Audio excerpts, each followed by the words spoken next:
You're watching Narrify. Most people think wealth announces itself with noise. Cars that snarl at red lights, watches that glitter under restaurant lighting, names dropped casually like currency. But I learned early that real money prefers silence, because silence lets you see who people truly are. My father taught me that lesson before he died, sitting across from me at a small kitchen table in a house that no one would ever guess was owned outright, saying that money was not a reward but a test, and that the loudest people were often the most desperate to be believed. By 32, I had passed that test quietly. A trust seated by my grandfather's real estate holdings, a startup exit that paid more than I'd ever need, conservative investments that compounded patiently, and properties I never lived in because comfort can dull your instincts if you let it. I dressed simply, drove a used car, worked a normal job, and let the world assume what it wanted because assumptions are mirrors people don't know they're staring into. That's how I met Gabrielle Avery, in a bookstore of all places, where she laughed when we reached for the same novel and made a joke about fate being unoriginal. She was warm, bright, disarming in a way that felt effortless, the kind of woman who looked at you like she was actually listening, not calculating. We talked about books, about childhood memories, about how strange adulthood felt when you realized no one was coming to guide you anymore. And when she asked what I did for work, I told her the truth, but not the whole truth, and she nodded as if that settled my value. She never asked deeper questions about my finances, never showed curiosity about my background, and at first I mistook that for maturity. We dated quietly, coffee shops and walks and dinners that didn't need reservations, and I liked the way she talked about love as something chosen daily, something built rather than purchased. But what I didn't realize then was that Gabrielle wasn't uninterested in money. She had already decided where I stood without asking. In her mind, I was stable but small, safe but limited, a man she could stand beside without threatening her sense of superiority. And superiority, I would later learn, was something she needed more than love. The first crack appeared one evening when she invited me to dinner with her friends at a rooftop restaurant designed to look expensive without actually being refined, and I watched them measure the world in labels and cocktails while Gabrielle laughed a little, louder than usual, eager to belong. When the conversation turned to relationships and money, one friend joked about women dating down, and Gabrielle laughed too, brushing it off with a comment that landed like a blade wrapped in silk. She hadn't expected to marry someone who wasn't doing that well, she said, but I was sweet, and money wasn't everything. Her tone wasn't cruel, just confident, and that made it worse because it meant she believed it. I sat there smiling, realizing she thought she had settled, realizing she believed she was generous for choosing me, and in that moment I understood something fundamental. The way someone treats you when they think you have less tells you far more than how they treat you when they think you have more. I said nothing that night because silence can be a lens, and I wanted to see the whole picture before deciding what to do with it. 3 months later, I proposed not because I was blind, but because I needed certainty, and certainty only comes when you let people reveal themselves completely. She said yes with tears and excitement, but her first question was about budget, not dates, not family, not vows, and as planning began, the pattern sharpened into focus. She spoke about what she deserved, about how her family would perceive the wedding, about how my humble lifestyle couldn't be permanent, and she said it all with the casual entitlement of someone who believed they were making a sacrifice by loving you. When her parents invited me to dinner, her father asked how I planned to support his daughter, and when I answered calmly, he laughed, and Gabrielle didn't defend me, didn't correct him, didn't say anything that suggested partnership. She spoke for me, softened my presence, framed me as earnest but limited, and I watched her enjoy the role of the woman choosing love over status, unaware that status was sitting quietly across the table, letting her speak. A week before the wedding, I asked her a simple question, whether she would still marry me if I had nothing, and the hesitation in her response told me everything words couldn't. Love doesn't pay bills, she said, smiling like she was being practical, like she wasn't admitting that her affection was conditional on comfort and optics. That night, lying awake beside her, I understood that she didn't love me despite thinking I was poor. She loved me because she thought I was beneath her, because it made her feel powerful, because it allowed her to imagine herself as the prize. I decided then that the truth would come out, but not as a confession and not as an argument. It would come out as a consequence.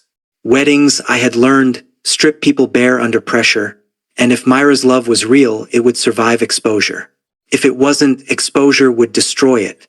I didn't yet know how violently the universe would cooperate with that plan, or how much it would cost both of us when the illusion finally shattered. But as the wedding day approached and Myra's demands sharpened into contempt, one thing became painfully clear. She wasn't marrying me for who I was. She was marrying the version of me she thought she could control. And control, once threatened, has a way of revealing just how ugly love can become. The week before the wedding felt like walking across thin ice while pretending it was solid ground, because Gabriel was radiant in public, and razor-sharp in private, glowing in photographs while quietly tightening control over every detail that reflected how she wanted to be seen. She spoke endlessly about optics, how the venue needed to look, how her friends would talk, how her family expected a certain level of presentation, and every concern circled back to one unspoken assumption: that my limitations were the obstacle she had heroically chosen to overcome. She didn't say it outright anymore. She didn't need to. It lived in her tone, in the way she corrected my suggestions, in the impatience she showed when I questioned costs, in the way she reminded me, half joking, half warning, that love was wonderful but stability mattered more. 2 days before the wedding, a message intended for someone else appeared in a group chat we shared. A careless slip that said Gabriel was basically marrying a charity case, followed seconds later by a flimsy apology that insulted both of us by pretending it was harmless humor. When I showed her the message, she laughed, dismissed it as exaggeration, and told me not to be sensitive, and in that moment I realized she didn't just tolerate her friend's contempt. She relied on it, because it reinforced the narrative where she was the benevolent chooser and I was the grateful recipient. The night before the wedding, I stayed alone in my apartment under the pretense of tradition, but really because I needed space to think, to weigh the cost of revealing the truth against the cost of hiding it forever. I asked myself whether love built on misjudgment could survive correction, whether respect could be retroactively created once superiority was stripped away, and the answer came quietly but firmly. No. Love that depends on imbalance is not love. It's leverage. On the morning of the wedding, the final confirmation arrived in a way so precise it felt scripted by fate itself. Gabriel arrived early, already irritated by the simplicity of the decor we had agreed upon, snapping that it looked cheap, accusing me of thinking small, of embarrassing her, of failing to rise to the occasion as if marriage were a performance graded by an invisible jury. She said she expected me to upgrade things last minute, to surprise her, to prove that I wasn't as limited as she believed, and when I reminded her of the budget, she spat the words that ended everything. This was my budget, not hers, and she hadn't expected to be stuck with my income forever. While she stormed off to fix her makeup, her phone buzzed on the table beside me, lighting up with a message from her friend warning her it wasn't too late to back out, that she was too good for a poor man, followed by a voice note that played automatically, filling the quiet room with venom disguised as concern. Tiffany's voice said Gabriel was settling, that marrying someone broke would trap her in a mediocre life, and before I could process the cruelty of it, Myra's reply followed. Calm, cold, confident. Saying it was only for now, that she could always divorce me later and find someone better, that I was obsessed with her and would never leave. In that moment, the last thread of doubt snapped. This wasn't insecurity or misunderstanding or pressure-induced panic. This was intent. This was strategy. This was a woman who believed she owned the future because she believed she owned me. When the ceremony began, Gabriel walked down the aisle smiling like a victor, radiant in white, convinced she was stepping into a life where she held all the leverage. And when she reached me at the altar and I didn't take her hand, confusion flickered across her face before panic rushed in behind it. I asked the officiant to pause, calmly, clearly, and the room fell into a hush thick enough to taste as I held up her phone and played the messages again. Not for revenge but for record, because truth spoken privately can be denied, but truth spoken publicly becomes immovable. Gasps rippled through the guests as Tiffany's voice echoed. Then Myra's own words sealed the meaning, and the woman who believed she was marrying beneath herself suddenly found herself exposed above everyone she wanted to impress. She tried to explain, to frame it as jokes, context, misunderstanding, but there is no context where contempt sounds like love, and there is no misunderstanding when someone calmly plans their exit before the vows are even spoken. I told her, quietly, that I wasn't the man she thought I was, but I also wasn't the fool she believed she could control. And as she stood there unraveling, the illusion she had built collapsed under its own weight.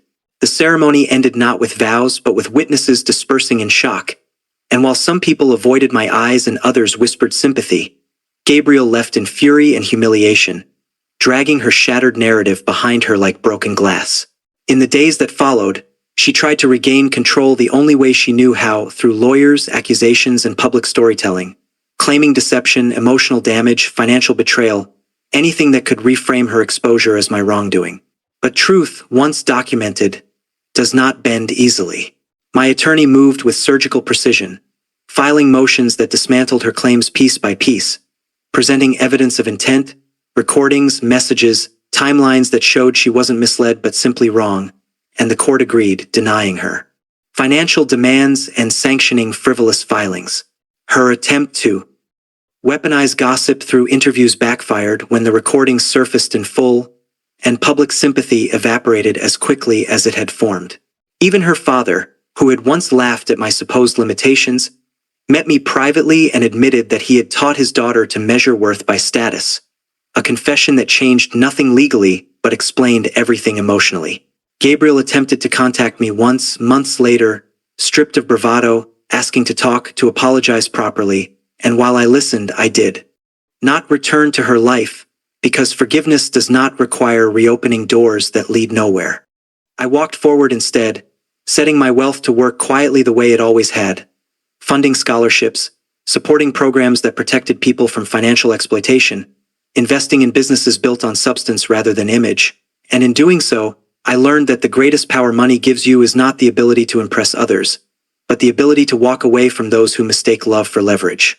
By the time the dust settled, the scandal faded, and the whispers moved on to fresher drama, I understood the full shape of what had happened. Gabrielle didn't lose me because I was richer than she thought. She lost me because she revealed who she was when she thought I was poorer than her.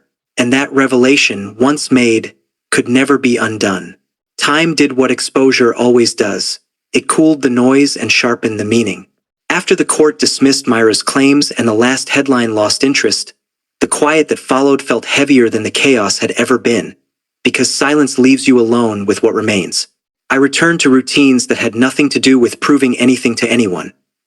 Early mornings, work done without spectacle. Long walks through parts of the city where no one knew my name or my story. The wealth that had once been invisible to protect me now became invisible again by choice, not secrecy, because I no longer needed it to test anyone. Friends who stayed proved their worth without words. Acquaintances who drifted away made the decision easier by leaving quietly. I heard fragments about Gabriel through other people, how she tried to reframe the story in new circles, how some believed her and others didn't, how she moved cities and changed jobs and learned, too late, that reinvention doesn't erase recorded truth. Once, months after everything ended, she sent a final message that didn't ask for forgiveness or money or closure, just a single sentence. I didn't know who I was until I lost you. I read it without anger and without relief, understanding that self-awareness gained through destruction still carries its cost. And I did not reply, not out of cruelty but because some lessons must echo unanswered to remain intact. Instead, I focused on what I could build without needing applause, expanding the scholarship fund into something sustainable, mentoring students who reminded me of who I had been before caution became instinct, investing in businesses run by people who valued patience over posturing. I learned that stewardship isn't about generosity as performance. It's about responsibility practiced quietly over time, about choosing not to let fortune distort your values or your expectations of others.